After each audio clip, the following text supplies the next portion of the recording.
मैं आपको एक और बात बताऊं कि जो मुर्दे होते हैं ना वो कब कब इंतजार करते हैं। जी हाँ, ये सुन लें कि कुछ दिन ऐसे आते हैं कि जिसमें जो मरहुमीन होते हैं वो इंतजार करते हैं कि कब उनको इसाले सवाब होगा। सैयदी आला हज़रत इमाम अहले सुन्नत फतावा रज़विया जिल्द नंबर 9 सफ़ा 650 पर नकल फरमाते हैं कि मोमिनीन की रूहें हर शबे जुमा यानी जुमेरात की रात, रोजे ईद, रोजे आशूरा और शबे बारात अपने घर के बाहर आकर खड़ी रहती हैं। जिस घर से इनका इंतकाल हुआ है ना, उस घर के बाहर आकर खड़ी रहती हैं और हर रूह गमनाक बुलंद आवाज से निदा करती है, ऐ मेरे घर वालों, ऐ मेरी औलाद, ऐ मेरे कराबतदारों, हमारे लिए इसाले सवाब की नीयत से सदका खैरात करके हम पर मेहरबानी करो।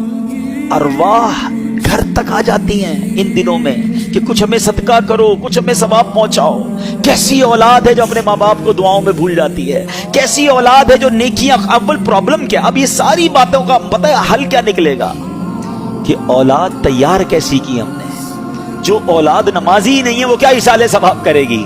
जो औलाद कुरान पढ़ने ही नहीं जानती वो क्या इसाले सवाब करेगी। जिस औलाद को नेकी करने का शौक ही नहीं है वो आपको कैसे इसाले सवाब करेगी। अगर बाप भी नमाजी था, बेटा भी नमाजी था, बेटी भी नमाजी थी, घर में कुरान खानी होती थी, रमजान के रोजे रखे जाते थे, शबे बारात और शबे जनाब कदर वगैरह बड़ी रातों में इबादतों का सिलसिला था, तो जब बाप मर भी जाएगा औलाद को याद आएगा आज बड़ी रात है, इबादत की रात है, चलो वालिद की कब्र पर चलते हैं, चलो उसे कुछ इसाले सवाब करते हैं, आज जुमेरात की रात है, अब्बू को याद करते हैं। हमने औलाद कैसी तैयार की है, ये सवाल बनता है। हालांकि मेरे मीठे इस्लामी भाइयों, हदीसें तो ऐसी ऐसी हैं, सवाब तो ऐसा है कि सच बताऊं कि माँ बाप कमाल की हस्ती हैं। जिंदगी में उनकी खिदमत की तो सवाब, और मरने के बाद उनको ईसाल किया ना, तो ईसाल करने के बाद भी अपना ही भला है, हमें ही फायदा है। प्यारे आका फरमाते हैं कि जो अपने माँ बाप की तरफ से हज करे, अपना हज तो कर लिया, अब नफली हज करने जाता है। मैं दुआ करता हूँ अल्लाह इस साल हम सबको हज अता फरमाए। और जिन्होंने हज कर लिया है ना,